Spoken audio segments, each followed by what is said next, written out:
So this video is to remove the fear of this coding and data structures and algorithm. So the first thing is the emotional hook. So I want to tell you something that most coding tutorials won't. So this is the code is already inside you. So if you feel terrified when you see a blank lead code screen, it's not because you're not smart enough.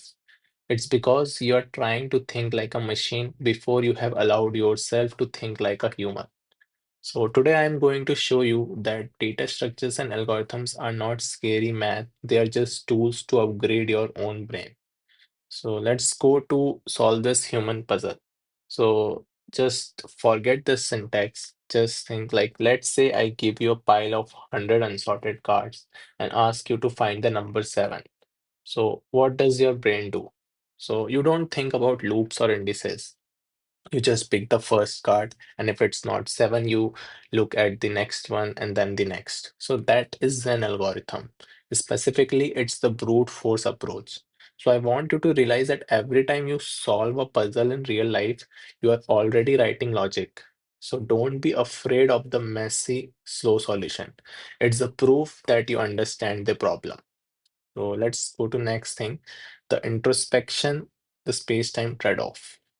So now look at what I wrote in my notes here. So why is brute force so slow? So it's because our human brain is a survival machine. It's wired to save space. We don't want to store millions of details in our head, so we choose to process everything as it comes. But in coding, we have a choice. We can use this space-time trade-off.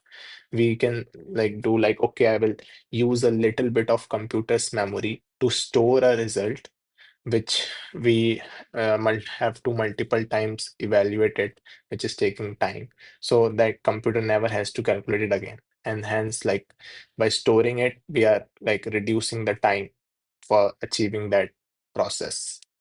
So for this, we have data structures, the put and get. So this is all a data structure is. It's a way to store the data so we can put it and get it faster. So like think of a hash map like this bowl. So I put my keys in the bowl. It takes 1 second.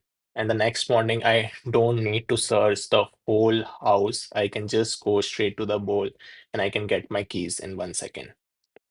So yeah, there are a lot of data structures, array, hash map, stack, tree, and each have their own strategy for the put and get that you have to understand, and by practice you can understand it, and then you will have the knowledge like when to use it.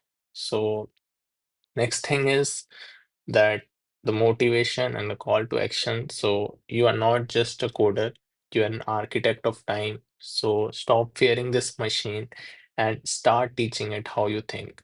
So yeah, I will see you in the next one.